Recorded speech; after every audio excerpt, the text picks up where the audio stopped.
Buenas noches. Hoy política y libros, por supuesto. En la primera parte del programa hablaré con Joaquín Leguina, autor de El duelo y la revancha, la esfera de los libros. En la segunda lo haré con Hermann Tertsch, Libelo contra la secta, mismo editor. Joaquín, bienvenido por enésima vez a esta tu casa. ¿Qué es el franquismo sobrevenido? ¿Una adjetivación y escenificación del refrán que dice amor o muerto, gran lanzada? Yo creo que en buena parte sí. En buena parte sí, porque claro, quienes hemos estado contra el franquismo no teníamos ninguna compensación, excepto algún palo en una manifestación. Estoy hablando del tardofranquismo, porque antes del tardofranquismo te podían llevar al paredón, ¿no? Con toda tranquilidad, ¿no? Algún palo, pasarte una temporada en Carabanchel y no precisamente recogiendo flores, o echarte de la universidad, sin más, ¿no? Y ahora se han vuelto antifranquistas. Ahora es muy fácil ser antifranquista, ¿no? Pidiendo realmente la revancha y sobre todo atacando de una forma virulenta y bastante impresentable desde mi punto de vista a la transición española. Es decir, todo lo que se hizo desde la muerte de Franco hasta la Constitución, incluida la Constitución. Hombre, yo creo que son palabras mayores y que habría que defenderse, ¿no? Entonces, hay una asociación que es pro-transición, se llama Asociación sobre la Transición. Llamé al presidente y le digo, oye, pero que están dándonos, o dándoos a vosotros, porque ellos eran mucho más importantes que lo pudiera ser yo, hasta en el cielo de la boca. Habrá que contestar, ¿no? ¿Por qué no contestáis? Dijo, no, es que no queremos meternos en política. Bueno, eso ya lo había dicho Franco en su día. Te lo juro, yo me quedé de piedra. ¿Cómo que no meterse en política? Hombre, defenderse. Y la transición no era política, yo creo que era buena política.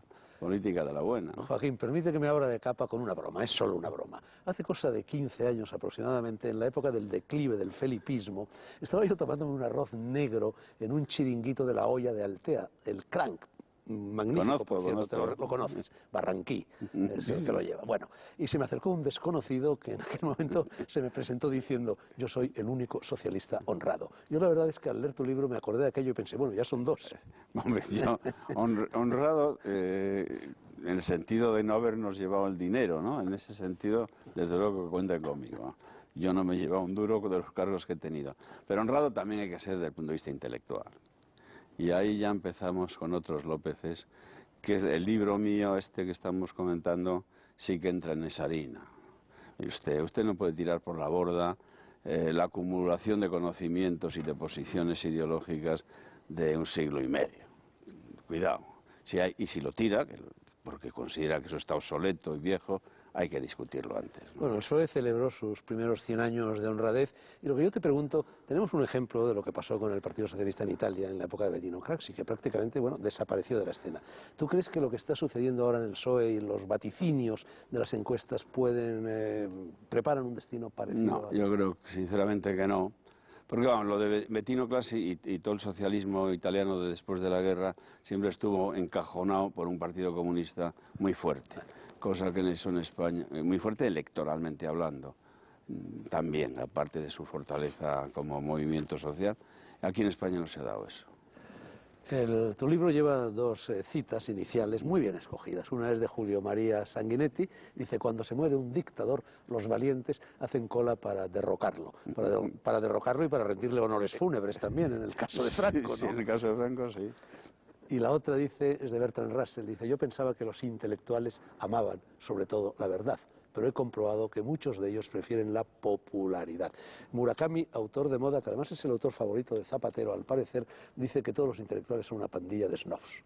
Aquí, en fin, vapuleas algún que otro intelectual. Hay un libro, ¿no?, que podemos recomendar también, que se llama así, sobre la historia de los intelectuales, desde el caso Dreyfus. Es un libro fijado sobre Francia, que tiene gran interés, y yo creo que le dará bastante la razón a Murakami.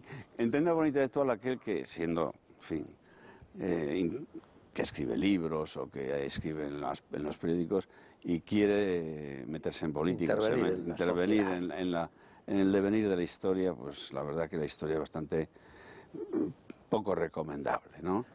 Bueno, después de esas dos citas, en tu libro hay un chiste de Mingote, aparecido en el periódico ABC, que enseño a la cámara, en el cual se ve a dos viejecitos sentados, en fin, frente a la pradera de San Isidro, o algo así, la ermita de San Isidro, y uno de ellos dice, primero fusilaron al boticario, luego llegaron los otros y fusilaron al maestro.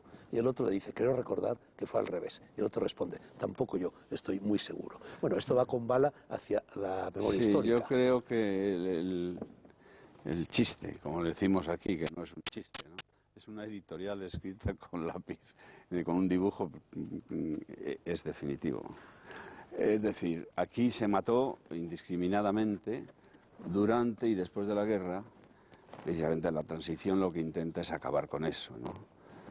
Echar al olvido, que no significa olvidarse, sino echar al olvido, como dice algún historiador, concretamente Santos Juliá, es lo que hizo la transición. No podemos seguir eternamente con este asunto, ¿no? Con la tragedia de la guerra y lo que trajo consigo. Esa tragedia se llama tragedia porque murió una enorme cantidad de gente asesinada por aquellos que tenían las armas en la mano, de uno y otro lado. Y empezar a matizar ahora, en el espacio público español, quién mató más, que sin duda fueron los franquistas porque duraron mucho más, o con qué intenciones se mataba. Pues se mataba como se mata, como se asesina, por odio, por venganza, por revancha, por muchas cosas, ninguna noble. Entonces, los que murieron de un lado merecen nuestro respeto y los que murieron de otro también. Cita de Tucídides en tu libro, impresionante. Cuando las palabras pierden su significado habitual, cuando se distorsionan para obligarlas a decir lo que interesa a cada contendiente, desaparece el sustento que fundamenta la convivencia. Eso es la corrección política, instrumento principal de la actual policía del pensamiento. No solo la corrección política, pues, sí, pero no solo. También en el otro lado hay utilización a veces agresiva de las palabras. Bueno, es que cualquier gobierno, cualquier régimen crea su propia corrección política. También el franquismo la creaba, ¿no? Sí, evidente. Pero lo curioso y admirable es que este señor no es de antes de ayer, es de hace muchos siglos y ya sabía lo que había aquí detrás de las palabras mezcladas. No, él no hace referencia solo a la política, pero sobre todo en la política. Zapatero dijo al respecto algo terrible, porque ese es el fundamento del totalitarismo y fue el anuncio solapado de lo que él se disponía a hacer. Me entero leyendo el libro de Hermann Tertsch, y yo no conocía esa frase, creo que lo dijo en su campaña previa a la designación como líder del partido, dijo, la palabra tiene que estar al servicio de la política. Yo creo que en la política sin palabra no existe, pero estar al servicio es lo que denuncia Tucídides, Claro. ¿no? No, ya no estoy de acuerdo, pero me extraña que dijera eso. No sé, lo cita Hermann Tertsch. Es posible. Asaltar el lenguaje, dices tú. Importación en una mala traducción del inglés, por ejemplo, del término género en detrimento de la palabra sexo. Y te preguntas, ¿por qué ese tabú del sexo? Y dices que el término se impondrá, y así ha sido, aunque los académicos se pongan cabeza abajo. Sí, se ha impuesto y los académicos al final lo admitirán. Bueno, es que ese es lo de lo políticamente correcto. Y el feminismo es una de las avanzadillas de lo políticamente correcto. Y este tipo de feminismo radical no acabará en España, acabará porque es un desideratum de necedades en mucha medida, ¿no? Pero hasta que las mujeres mismas digan, ya está bien. No acabará hasta ese momento. Hay algunas que empiezan a decirlo, ¿no? Sí, pero por lo bajini, en privado. Lo acabarán diciendo en público. Claro, las cosas que terminan diciéndose en voz alta Sí, antes es siempre que, se dicen por lo bajín. Digo viejas, las veteranas feministas, por ejemplo, en Francia, la Elisabeth Badinter, que tiene obra escrita bastante, ¿no? Están en contra, por ejemplo, de la paridad. Y ellas lo han dicho, pero silencio en la noche, ya todo está en calma. Ninguneo absoluto. ¿Por qué? Porque este asunto de la paridad, a las únicas que puede interesar son a las mujeres que se dedican a la política y no quieren sino aliados, no quieren debate. Volvamos a la memoria histórica y un poquitín histérica. Tú dices que es una idea importada de Francia por los intelectuales de solapa de libro y los franquistas sobrevenidos. Sí, bueno, como tantas, ¿no? Como tantas ideas, buenas o malas, han sido importadas de Francia. Y en Francia, claro, como hay más debate que aquí, enseguida aparecen, aquí también, los historiadores profesionales están en contra de esta historia manipulada. Y bueno, pero en Francia se hacen oír más, ¿no? Es que esto de la memoria histórica lleva a judicializar no solo la vida, sino a judicializar la historia. La historia ahora van a hacer los jueces como Garzón, ¿no? Oiga, pues este señor tiene un pluriempleo que conviene que, en fin, ahora que hay tanto paro, que deje algunas de las cosas. Memoria inventiva, dice Piaget, al que citas. Sí. Cuando la memoria en general, la memoria inventa mucho. Uno no se puede fiar de su propia memoria. ¿Cómo vas a hacer la historia según quien la cuente? Es imposible, ¿no? Cada uno, dice un refrán castellano, cada uno cuenta la historia según le ha ido en ella. Claro. Bueno, Francisco Ayala, al que también citas, decía: no hay en verdad ningún hombre que posea memoria histórica. Nadie recuerda ni puede recordar lo sucedido fuera del ámbito de la propia existencia. Es evidente, es evidente. Otro francés, Henri Rousseau, con O final, no se confunda con el otro Rousseau, ha dicho a propósito del régimen de Vichy que ha surgido algo inédito en la historia, y tú acabas de mencionarlo, la judicialización del pasado. Eso puede llevarnos muy lejos. Bueno, podemos meter en un lío a Fernando VII. ¿Y para qué nos sirve? Pero, ¿por qué no dejamos que escriban la historia de los profesionales? Y se sabe quiénes son los profesionales serios, o sea, aquellos que van a las fuentes, que tienen un método de trabajo, digamos, riguroso, etcétera, etcétera. Tú dices en el libro que el motor de todo esto de la memoria histórica es la tentativa de ganar una guerra que se perdió hace tiempo. Sí. Digamos, ganar en el campo de la propaganda, para utilizar los términos que se usan durante las guerras, ganar en el campo de la propaganda lo que no se pudo ganar, por muchas razones, en el campo de batalla, ¿no? Y no se pudo ganar, pues, entre otras razones, porque las democracias no quisieron mojarse, por algo sería, y que entraron aquí los nazis y los fascistas italianos como perro por su casa. En fin, porque en el campo de batalla de una guerra solo civil, sin intervención extranjera, ya veríamos lo que hubiera pasado. Pero el hecho es que se perdió. Ha terminado por reaparecer entre nosotros lo que Miguel Ángel Aguilar, por ti citado en la primera página, llamó al morir Franco nuestra exasperación unamuniana, los demonios familiares. Pero claro, ya como lo que podía haber sido una tragedia, ahora ya que es una comedia, es verdad, ¿no? Volver al diferencialismo, al arrinconar al adversario en una esquina de la historia, etcétera, ¿no? Bueno, pero es verdad que en este país existe esa exasperación unamuniana, sí, ¿no? yo creo que sí. Aquí, en cuanto te descuidas, esto de la ley del tabaco, que es un tema menor, sobre todo para los que no fumamos, vamos, entonces, en cuanto tiras una piedra, aparecen 47.344 talibanes dispuestos a comerse al adversario y a demonizarlo, etcétera, etcétera. Hay una asociación civil que se dedica a las denuncias contra los que fuman en no sé qué sitio, ¿no? Bueno, pongo ese ejemplo porque es relativamente trivial, pero es que hay otros que no son nada triviales.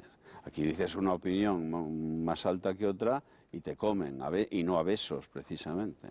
Me ha impresionado también una frase del cineasta mallorquín Agustí Villaronga, que citas, y dice: la guerra civil es un gran cubo lleno de mierda, y si metes ahí la mano ya sabes lo que te espera. Yo creo que está muy bien descrito. Sí. ¿O no es un cubo de mierda? Sí, fantástica esa frase. Hombre, habría héroes, sin duda, ¿no? Pero vamos, es la exasperación del miedo, de la cobardía, de la denuncia, del fusilamiento, del asesinato. Pues evidente no es una página brillante de nuestra historia nacional. Más frases. Federica Monseni, nada menos. La ejecución de los fascistas es la revolución. Pero no está la izquierda contra la pena de muerte. Ahora, ¿no? Bueno, contra la pena de muerte de los nuestros, ¿no? De los demás que... No, es que lo saco a Federica, que fue ministra, por cierto, una anarquista ministra, que es bastante original, porque... Es un oxímoron, ¿no? Sí, me parece. Ministra anarquista, ¿no? Sacó a ella y unos cuantos más para intentar mostrar que eso de que los asesinatos en la retaguardia republicana estaban realizados por incontrolados no es verdad. Simplemente es falso. Las autoridades, y Federica era una autoridad, estaban en ello. No todas, pero una buena parte de los líderes políticos españoles estaban, pues eso, en la limpieza étnica. Tu libro se divide en 5 partes: la transición en la picota, hemos hablado de ello, el ejemplo exterior, la gran percha, las fosas, la memoria histórica y la tercera España. Vamos a hablar un poco de la tercera España. Tú dices que ese concepto, en tu opinión, es un concepto impreciso. Yo creo que sí. Se ha llamado tercera España a aquellas personas que, estando de un lado más que del otro, prefirieron salir de España y esperar a ver qué pasaba o intentar jugar un papel después de la matanza. Madariaga, Pérez de Ayala, tantos. Muchos. Pero claro, es un fracaso, porque después de la matanza vino más matanza y vino la dictadura que desgastó a todos o los mató por consunción, muchos de ellos, ¿no? Ortega muere en el 56, Pérez de Ayala yo creo que por ahí o antes, en fin, Chávez Nogales muere muy pronto en el 47 en Londres. Es decir, es una España culturalmente excelente que desaparece a causa de la guerra civil. Y pillada también, dices tú, entre los dos fantasmas totalitarios que recorrían Europa, el comunismo y el fascismo, sin duda, ¿no? Sin duda. Leer ahora, por ejemplo, a Chávez Nogales estos cuentos, relatos cortos, se llama A Sangre y Fuego, es muy ilustrativo, ¿no? Esa es la España que pasó y no ha sido a la que se refería Machado, aunque él lo escribió mucho antes de que la guerra civil estallara. Sí, es cierto. Esa es la España que pasó y no ha sido. Las encuestas demuestran que entre la Escila y el Caribdis de los dos partidos que cortan el bacalao, el PSOE y el PP, esa tercera España es ahora mayoritaria. Dices que el 52% de los votantes socialistas y el 62% de los del PP se identifican con ella, y sin embargo no cuaja. Bueno, no sabemos si coja ahora, porque hablando como tercera pieza en el enfrentamiento civil de los años 30, quizá haya cuajado ya. La transición. Bueno, eso fue la transición. Sí, la transición. Pero hoy ahora, que haya una gran identificación en las encuestas. Eso es una encuesta hecha por Metroscopia, que se trabajan para el país. O sea que no es sospechoso de ser de derecha, ni muchísimo menos. Esa encuesta muestra que la sociedad española, los españoles actuales, no quieren saber lo que ocurrió, pero no quieren repetirlo, ¿no? Bajo ningún concepto. Pero, sin embargo, si recordamos la transición, la recordamos como un periodo de concordia. Y yo creo que cuando recordemos lo que está pasando ahora, la recordaremos como un periodo de crispación. Es decir, la transición se ha convertido en crispación. Por eso decía yo que no cuaja. Pero esta es una crispación que es muy coyuntural y muy oportunista, a mí me da la impresión. Es una crispación que si el gobierno hubiera querido, no se hubiera producido, y mucho menos en torno a la guerra civil. Esto es una operación de arrinconar al adversario. Yo creo que Zapatero y sus amigos han intentado por todos los medios, también en la política diaria, aliarse con quien sea para aislar al PP, y eso ha traído muy malas consecuencias. Y no precisamente para el PP, sino para el PSOE. El duelo y la revancha es un título que podría valer para un western. Y tu libro algo de western tiene, porque hay buenos y malos.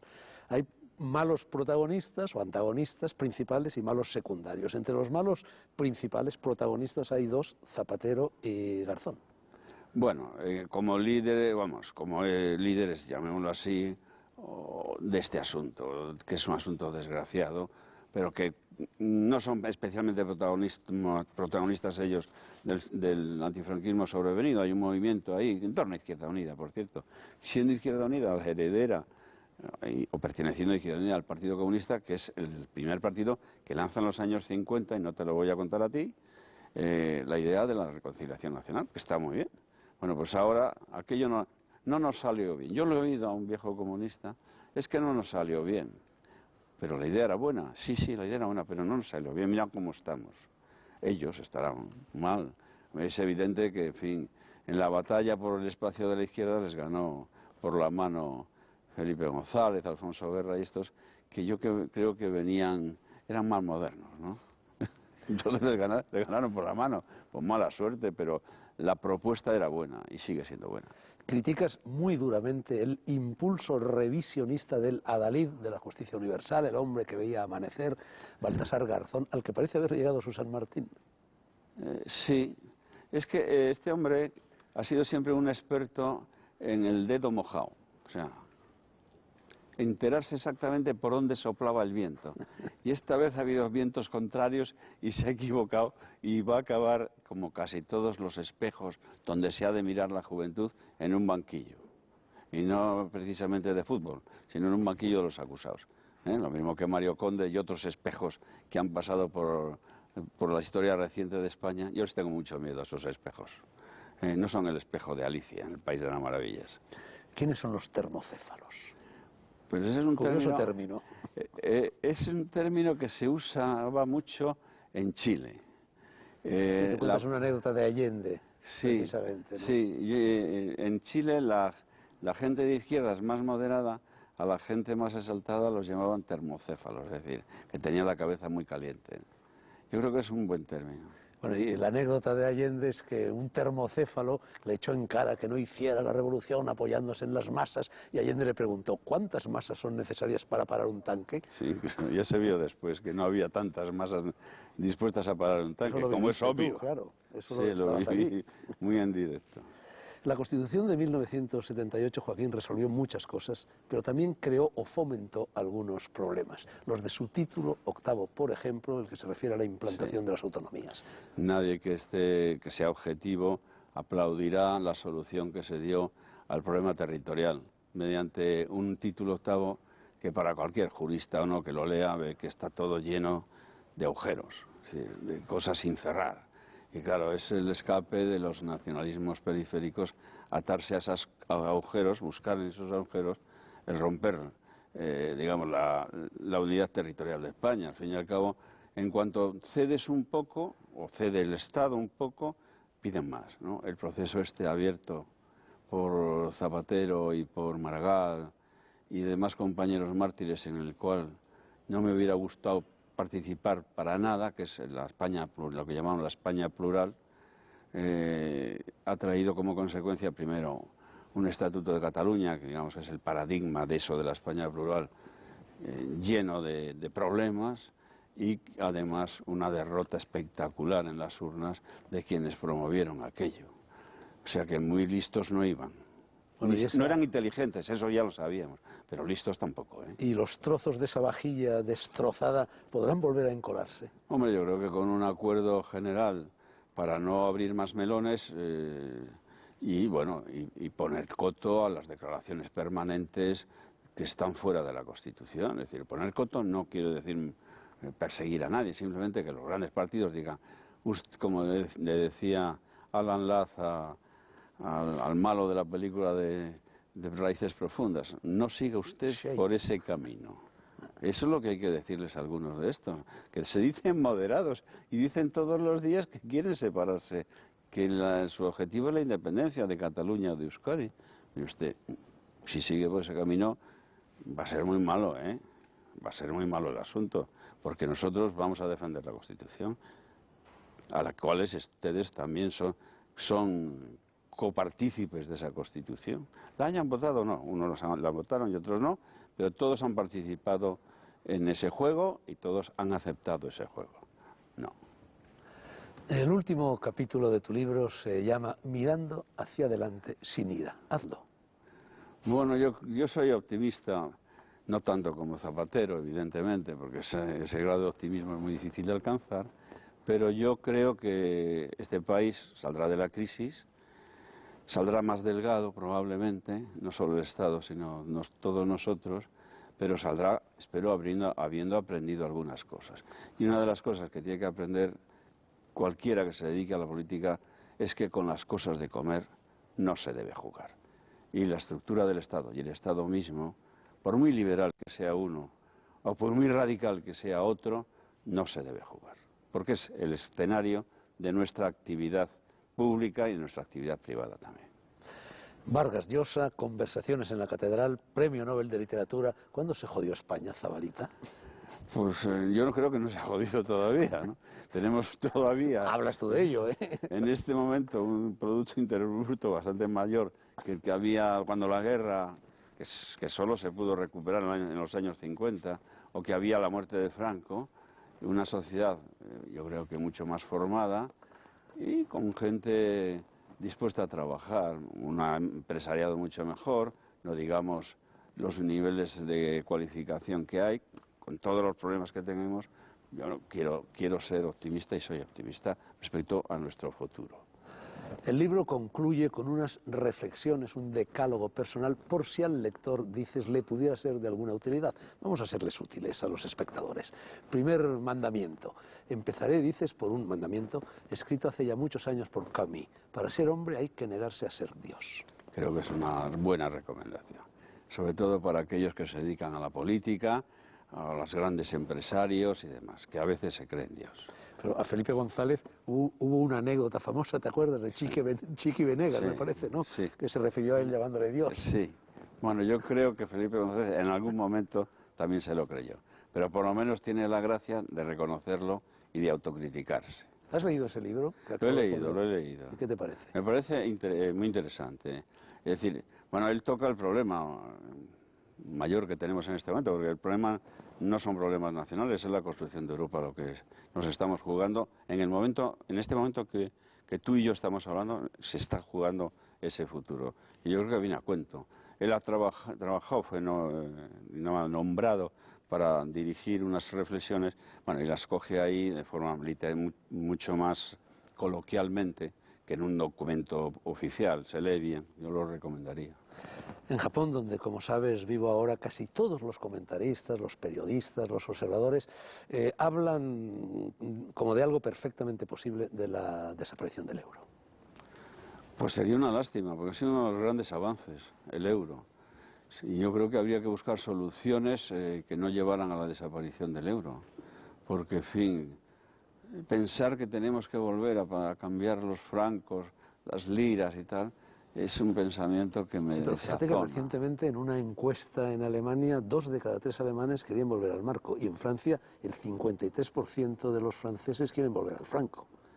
Bueno, pero con esos Francia y pensamientos, Alemania... con esos pensamientos no se avanza. Segundo mandamiento. Viene de la mano de Adorno, piensa y actúa de tal modo que Auschwitz no se pueda repetir. Bueno, yo creo que Adorno ahí sangra por la herida. Adorno es alemán. Desde luego él no tiene ninguna responsabilidad en Auschwitz, pero lo vivió muy de cerca, cómo se llega a crear Auschwitz, ¿no? Entonces piensa y actúa para que no se pueda llegar. Tu tercer precepto asegura, y eso sí que parece un torpedo dirigido al gobierno actual, que la bondad no basta. Es evidente. La maldad mucho menos, ¿eh? Pero la bondad no basta. El infierno empedrado de buenas intenciones, ¿no? El sexto dice, no conviene luchar contra males abstractos, porque no existen esos males. Bueno, los males son bien concretos. Desgraciadamente, ha sido así toda la historia, ¿no? La política no puede hacerse desde un campanario. Existen otras voces y otros ámbitos, título de Truman Capote. Pues sí, yo creo que sí, que hay que acercarse al personal.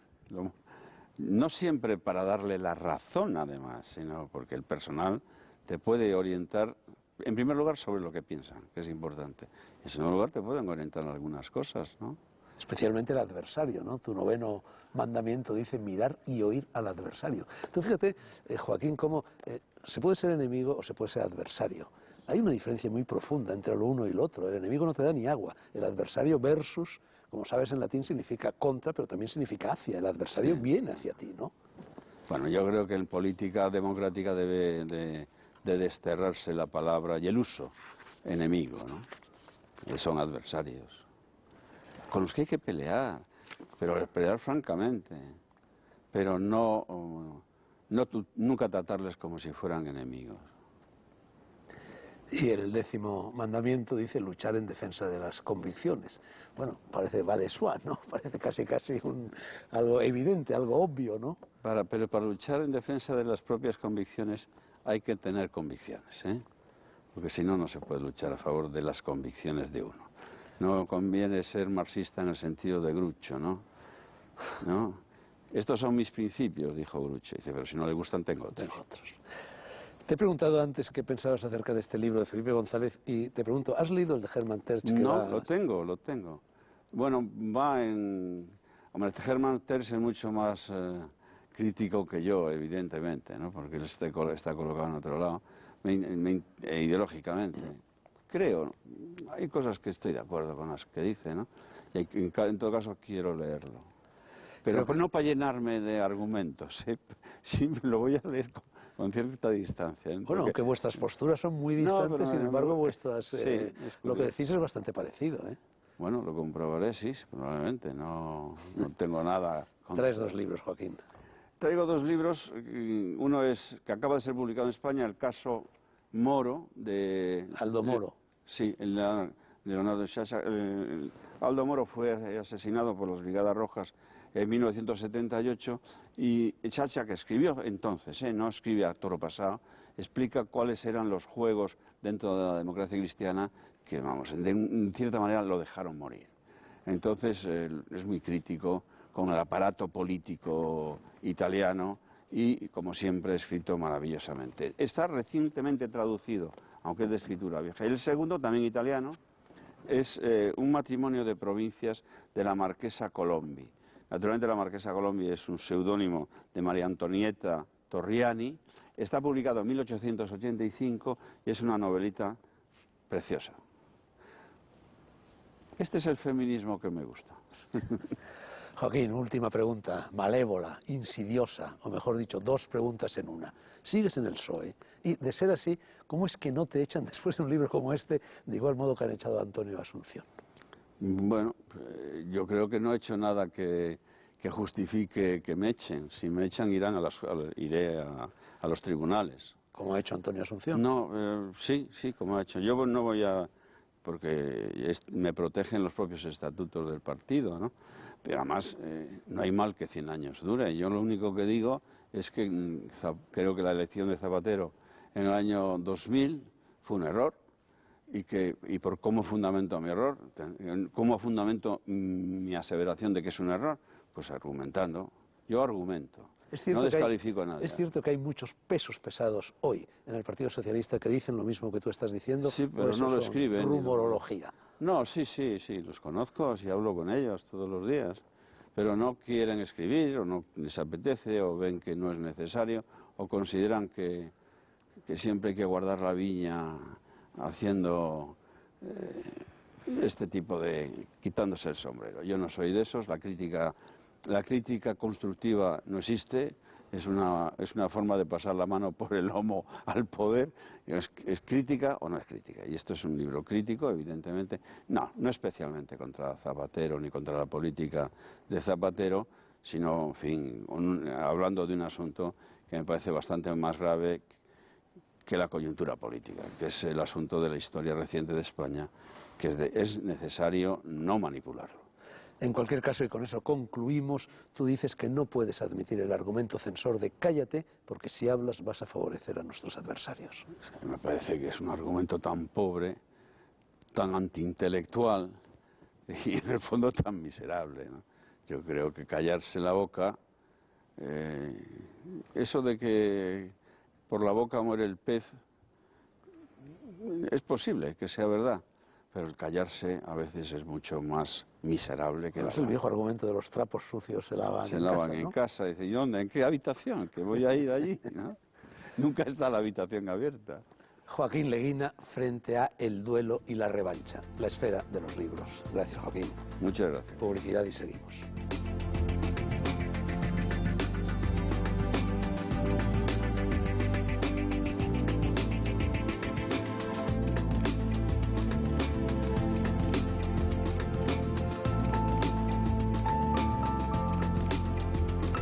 Con un asesino a sueldo, no con una maruja. Es una tapadera y tú lo sabes. Por favor, ¿tú te has visto? En la Clínica Veterinaria Ciudad de Los Ángeles encontrará todo tipo de servicios veterinarios las 24 horas del día, todos los días del año, incluso domingos y festivos. No cerramos en vacaciones. Clínica Veterinaria Ciudad de Los Ángeles. Cuidamos de su mascota. Ahorre dinero y energía. Deje de pagar por su ascensor más de lo que debe. Ahora con el plan Renove de ascensores de la Comunidad de Madrid podrá recibir hasta 3.300 euros de ayuda. Así su ascensor se moverá elevando el ahorro de energía y bajando el recibo de la luz. Plan Renove de ascensores. Comunidad de Madrid. La suma de todos. Yo elegí aumentarme el pecho. Lipoescultura por láser. La depilación láser. ¿Por qué Clínica Menorca? Por su experiencia. Son los mejores. Al salir de la consulta, estaba segura. Yo, Clínica Menorca. Entra en nuestra nueva web y realiza tu consulta online con tu médico o cirujano. Tú eres guapa, ¿te lo han dicho ya? A lo largo de la historia, las manifestaciones de opinión se han considerado una técnica de comunicación oral, donde se expone un tema y una problemática. En el debate hay integrantes, un moderador y un público que participa. Se exponen argumentos, se comparten ideas, se respeta. Madrid opina, el debate sin cortes. El martes por la noche, en Telemadrid. Ascensores Excelsior presenta Excel. Aparatos elevadores pensados para personas con movilidad reducida, mayores o con minusvalía. Se lo instalamos de forma rápida y fácil. Gran adaptabilidad a todo tipo de viviendas. Máximo confort. Llámenos y pida presupuesto sin compromiso. Ascensores Excelsior. Se lo ponemos muy fácil. ¿Es griego de Danone el mejor? La familia Poulos, que hace el yogur más reconocido de Grecia, lo puso a prueba. Un reto muy difícil. ¡Pues sí me dirá tú! ¡Ah, sí, memena! Y los más expertos lo eligieron como el mejor. Griego de Danone, el mejor. Sabor genuino, textura sedosa, yogur griego de Danone, para muchos el mejor del mundo. ¿Qué? ¿Muchos propósitos para este año? Sirénate, uno detrás de otro. Fíjate, nosotros nos hemos propuesto bajar unos kilitos, Tony? Y también los precios. Hasta un 25% de descuento en una gran selección de productos básicos. ¡Sirénate! Ahora en La Sirena, llenar la cesta no cuesta. Tiendas La Sirena. Hola. Empieza el juego. ¡Vámonos! ¿Qué estás haciendo? Es divertido. ¿Estás bien, cariño? Yo me casé con un asesino a sueldo, no con una maruja. Es una tapadera y tú lo sabes. Por favor, ¿tú te has visto? Bruce Willis, Matthew Perry, Amanda Beard, Natasha Henstridge. ¡Qué pasada! Más falsas apariencias. Dime la hora y el sitio. El miércoles a las 10 de la noche, Cine sin cortes en Telemadrid. Yo también pensaba que sentirse hinchada era normal, pero tomar Activia cada día me ayuda a sentirme menos hinchada. ¿Y tú? Abre la puerta al desafío Activia. Onda Madrid. Hablamos de Madrid. Hablamos para Madrid. En invierno quieres seguir disfrutando de lo que más te gusta, pero el mal tiempo puede poner a prueba nuestras defensas. Actimel, con L-Casein Danone y vitamina C y B6, ayuda a reforzar nuestras defensas. Para que ni la edad ni el mal tiempo te paren. Actimel y disfruta de un invierno azul.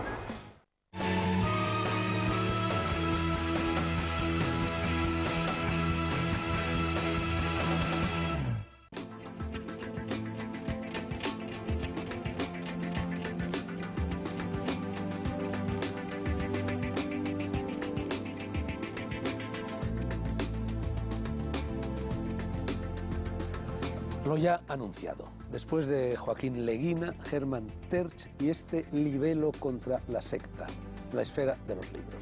Buenas noches, Hermann. Buenas noches. Acabo de preguntar a Leguina si ha leído tu libro. ¿Has leído tú el suyo? No, lo tengo, pero no lo he leído, pero se habla mucho de él.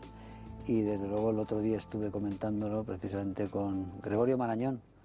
Gregorio Marañón mandó una carta muy preocupado por la deriva, digamos, sectaria o guerra civilista de amplios sectores de la izquierda. Lo mandó al diario El País y es una carta que después tuvo respuestas furibundas por parte de algunos de los asiduos de ese periódico, y la incluye Joaquín Leguina en su libro como una de las pruebas, digamos. Hermann, libelo y secta en el título de tu libro, dos palabras tajantes, dos palabras duras. Sí, libelo es un juego de palabras. Primero, que por adelantarme a algunos que le iban a calificar como libelo en todo caso, eso ya les facilito el camino. Y después porque libelo es un género literario. Es un género literario y yo me remito un poquito a lo que es el origen del término. Es decir, el libelo es un escrito de combate, es un escrito enfadado, sin duda un texto que parte es una reflexión, pero una reflexión que parte de una indignación, de una situación, de digamos, secta. De coraje. Es una secta con muchos miembros, en todo caso. La secta está ahí, se comportan como una secta y realmente obedecen a códigos de secta, los que tomaron el Partido Socialista, los que destruirán el Partido Socialista, lo están destruyendo y yo creo que al final lo harán, pero una secta que ha intentado llevar este país, que ha logrado que este país descarrile, pero y que lo quería llevar por unos derroteros tremendos que nos hubieran supuesto, sin duda, la destrucción de la democracia tal como la conocemos desde el 78. Dos aspectos, dos partes, dos enfoques distintos en tu libro. El primero de ellos es un memorial de agravios y un ajuste de cuentas personales con El País, dicho sea lo de País con mayúscula, el periódico que lleva ese nombre y en el que tú trabajaste media vida. El segundo es menos particular y más general. El otro País, con minúscula, España, sin ir más lejos. Sí, es España. Es España, porque yo creo que hay dos procesos muy paralelos y en ese sentido quizás sea muy ejemplar lo que ha sucedido en el deterioro dentro del País como diario y como empresa. Es paralelo al deterioro dentro del Partido Socialista y después dentro de lo que es la empresa, El País en minúsculas, de lo que ha sido, digamos, el llevar a la ruina a este país en minúsculas. Se le ha llevado a la ruina como se ha llevado a la ruina El País con mayúsculas. Yo no sé si lo recuerdas, Germán, pero la primera vez que tú viniste a las Noches Blancas, era un debate sobre periodismo, yo en un determinado momento te dije, te van a echar del País. Y tú me dijiste, no, qué va, yo tengo ahí una posición muy sólida, muy fuerte, etcétera. Y poco después, efectivamente, te fuiste o te echaron. Qué memoria, no me acuerdo del comentario tuyo, pero bueno, había gente que lo decía. Yo creía que no en aquellos momentos. Yo he convivido mucho tiempo, vamos, 22 años exactamente, con las posturas que había allí, que muchas eran, digamos, socialistas, pero en realidad había una posición predominante que era socialdemócrata, incluso liberal, en ciertas formas, como lo son, digamos, la generación anterior a las actuales. Pero allí pasa también, como con el Partido Socialista, que en el Partido Socialista hay un esfuerzo de Felipe González por crear un partido socialdemócrata al estilo del Partido Socialdemócrata alemán, de hacer un Bad Godesberg aquí. Aquí no había existido el Partido Socialista después de la Guerra Civil. En la dictadura no existe durante 40 años el Partido Socialista, al contrario que el Partido Comunista, que sigue teniendo una continuidad y que va evolucionando y que en el 56 saca su documento sobre la reconciliación nacional y que tiene un proceso evolutivo general. El Partido Comunista, perdón, el Partido Socialista no tiene ninguna, y entonces cuando llega el Partido Socialista ya en democracia se tiene que plantear de dónde se nutre, se nutre ideológicamente. Y entonces había dos opciones: crear ese partido que buscaron tanto Felipe González como la gente en el entorno de Felipe González, hacer un Bad Godesberg y hacer un partido socialdemócrata, lo Willy Brandt, o si no, mamar del Partido Socialista bolchevizado de la Guerra Civil. Esta generación que ha venido, la generación de la secta, mama directamente de la Guerra Civil, renuncia a un partido socialdemócrata y extrae, digamos, toda su continuidad, su legitimidad de la Guerra Civil y de los años de la República, ¿no? Bueno, esa parte de tu libro, la que dedicas al periódico El País, se titula Libelo contra el desmán. Periodistas sin pasado, dices, se hicieron con las riendas del periódico y se convirtieron en comisarios políticos. Los jóvenes turcos, dices, para no llamarlos los gemeres rojos, aunque esa expresión no la refieres únicamente a los periodistas del País, sino al Partido Socialista. Sí, porque creo que son paralelos, ya digo, son los jóvenes turcos, son gente, digamos, poco preparada, muy decidida, muy osada, ideológicamente muy marcada y muy marcada por todo lo que es esa especie de cosmovisión chata y muy sectaria de lo que fue nuestro pasado reciente, de la Guerra Civil, la simplificación general de la historia de España. Y después, pues eso, pues una historia muy maniquea. Pero tú hablas bien de Jesús Severio y hablas bien incluso de Polanco. Sí, porque son otro tipo de pasta. Don Jesús Polanco podía gustar o no gustar a mucha gente y tenía, por supuesto, muchos enemigos, pero era un empresario que iba a lo que iba y que jugó sus bazas como las jugó. y sin embargo era una persona que tiene digna de mi respeto y con la cual yo tuve unas relaciones muy fluidas y las tuve siempre, incluso cuando realmente estuve en la dirección. Y desde luego Ceberio es un gran periodista que no tiene nada que ver con la gente que en este momento dirige ese partido, iba a decir, ese periódico, ¿no? Bueno, sostienes que tanto en Ferraz como en El País no se consideran herederos del felipismo. Quieren olvidarse de la transición e imponer un régimen que continúe el de la Segunda República. En el País hay todavía, digamos, un alma partida, porque hay gente todavía del felipismo, netamente del felipismo. Pero están, bueno, sí, pero esos ya son, digamos, pitecantropus que quedan allí, que siguen firmando, pero que no tienen ningún papel dentro de lo que es la fabricación del periódico, ¿no? Y en la fabricación del periódico, en general, el grupo de gente que podíamos calificar de liberales o socialdemócratas han pasado a ser irrelevantes. Esos socialistas radicales, los de ahora, cuando hablan de la República no piensan en Ortega, en Marañón, en Francisco Ayala o en Salvador de Madariaga, sino en Negrín, en el hazaña de las amenazas a la burguesía, en el largo caballero sovietizante que despreciaba a la democracia, en la pasionaria, en Carrillo. Sí. Son largo caballeristas en ese sentido, sí. Son frente populistas, son gente con un rencor cainita, realmente cainita, hacia todo lo que no piense como ellos.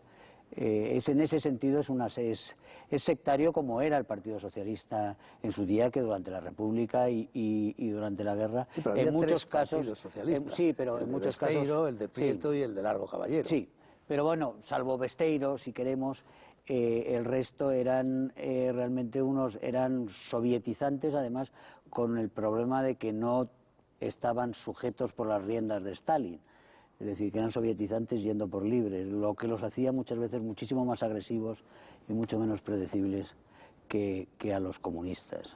Dices que Esperanza Aguirre es objeto de un odio perfectamente irracional, son tus palabras. El izquierdismo radical del socialismo zapateril, añades, no puede soportar su éxito porque es la adversaria que con mayor fuerza y coraje combate el socialismo en el campo de las ideas. Sí, porque es verdad que se presta está en el campo de las ideas, hace la batalla de las ideas, y a eso lo temen sobre todo cuando pierden.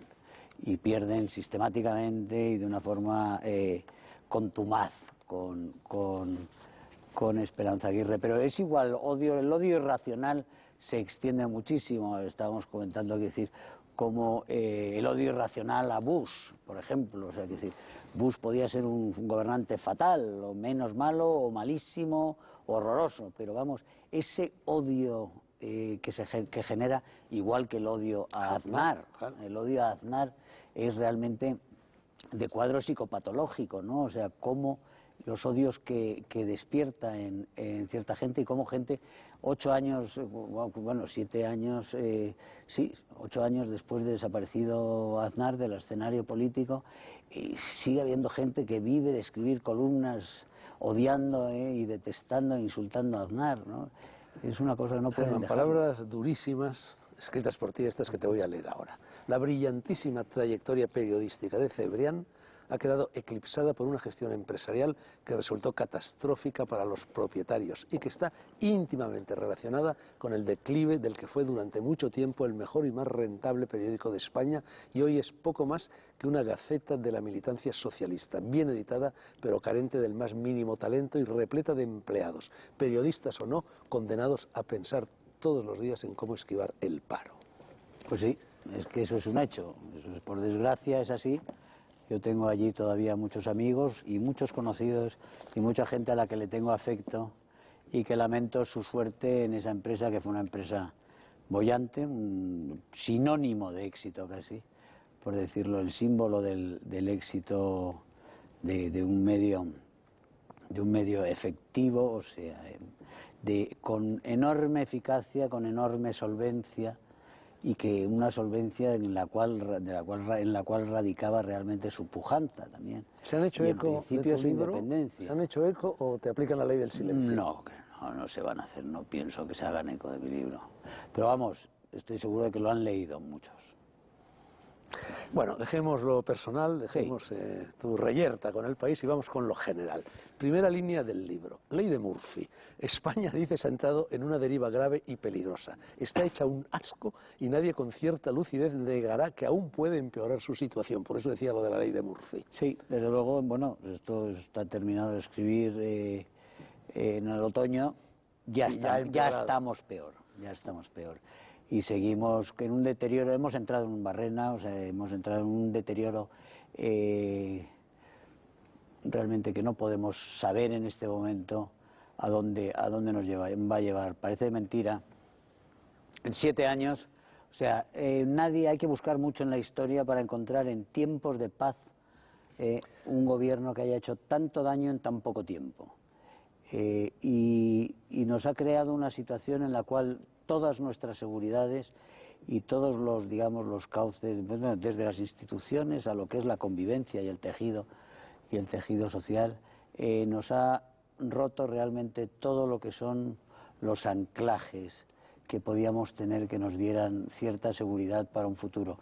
Estábamos en una trayectoria muy bien encauzada para, con todas las dificultades, como un país pobre, modesto, de irnos acoplando, digamos, a lo que es una media europea, a estar incluso por encima de la media, como un país modesto, como digo, pero sólido, y ya habiendo concluido finalmente la terrible anomalía que ha sido España durante tanto tiempo.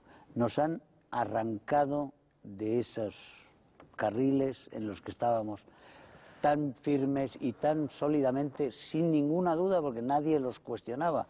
No había prácticamente debate al respecto en qué dirección íbamos. Nos han arrancado de ahí inopinadamente el 11 de marzo y el 14 de marzo, como consecuencia del 11 de marzo, nos han arrancado de esos raíles y nos han llevado hacia una especie de barranco de incertidumbres en la cual ya no queda nada seguro. Tú, que en el libro te declaras cartesiano, porque dices que dudas de todo, ¿sigues dudando acerca de lo que sucedió el 11 de marzo, ya que lo acabas de sacar? Yo salí del periódico precisamente porque yo tengo mis dudas. O sea, yo tengo mis dudas, sobre todo a mí me preocupa que se haya querido dar por zanjado todo continuamente, o sea, de una forma tan rápida, y intentando liquidar en los ataques esos brutales ad hominem a cualquiera, y yo soy una prueba de ello, a cualquiera que simplemente mostrara dudas. Yo nunca he apoyado ninguna teoría de la conspiración de ningún tipo. Yo lo único que pedía es más claridad, simplemente que se explicaran también por qué sucedieron cosas que no son los acontecimientos lógicos, tanto en la investigación como después en la fórmula de explicar esta investigación. Simplemente pedía explicaciones. Como digo, nunca me he apuntado a ningún tipo de teoría, pero realmente la brutalidad con la cual se atacó a cualquiera que pusiera en duda la conveniencia de dar carpetazo inmediato a lo que es el suceso más grave realmente de nuestra historia, y viendo las consecuencias de aquel atentado, las consecuencias que ha tenido para nuestra historia y para nuestro futuro. Hay que ver lo que fue aquel atentado, porque aquel atentado nos saca, como digo yo, de los cauces en los que habíamos entrado en el 78, nos saca de aquellos y hoy en día nos tiene realmente en una especie de limbo que no sabemos dónde vamos a acabar, con vecinos agresivos, envalentonados, y con unas cuestiones internas que hacen crujir todas las estructuras y todos los andamiajes. Germán, hoy es aquí en este plató, día 10 de enero, el programa se emitirá dentro de algunas semanas. Sí. No sabemos lo que va a pasar en los próximos días, pero la verdad es que en estos momentos gravita la seria sospecha de que Europa pueda intervenir la economía española. ¿Qué opinas tú? Pues sí, que es un hecho que puede pasar en cualquier momento. Podía haber pasado ya. No ha pasado porque el coste es enorme y porque está diciendo lo de Portugal, mañana, pasado, el otro, no sé. Sí, pero seríamos... Es una cosa que dominó, Grecia, Irlanda, Portugal, ahora toca España. España va a ser muy difícil y va a ser un problema enorme. Nosotros hemos creado nos hemos convertido en un problema inmenso para lo que es Europa, y en ese sentido realmente nos hemos convertido en una pesadilla para la estabilidad europea. Yo creo que si los países, si se hubiera visto la deriva de los países, se hubiera visto hace años, pues probablemente muchos no se hubieran embarcado en lo que se fueron embarcando lentamente. Pero claro, nadie podía esperar esto. En ese sentido, se puede uno enfadar con los españoles al decir, bueno, es que han sido los españoles los que han votado al señor Zapatero, y han sido los españoles los que han repetido votando al señor Zapatero en el 2008 también, porque van a ser los alemanes los que paguen por la insensatez de los españoles. Eso es uno. Pero también hay, digamos, por buscar una especie de paliativo a nuestras decisiones y a los efectos de nuestras decisiones, nadie podía esperar una trayectoria como la que hemos tenido desde el 2004. Nadie en sus peores pesadillas podía imaginarse que se iban a tomar tantas medidas equivocadas, que se iba a mentir tanto, que estas mentiras iban a tener tales consecuencias como las que han tenido. Es decir, cómo los daños se han ido acumulando a unas velocidades absolutamente de vértigo. ¿Tú crees que estamos sumidos, lo dices en el libro, en la mayor crisis española desde la Guerra Civil? ¿Cierto? No, sí. Pero eso es una pesadilla recurrente. También podríamos remontarnos al desastre y el 98, a las guerras. Sí.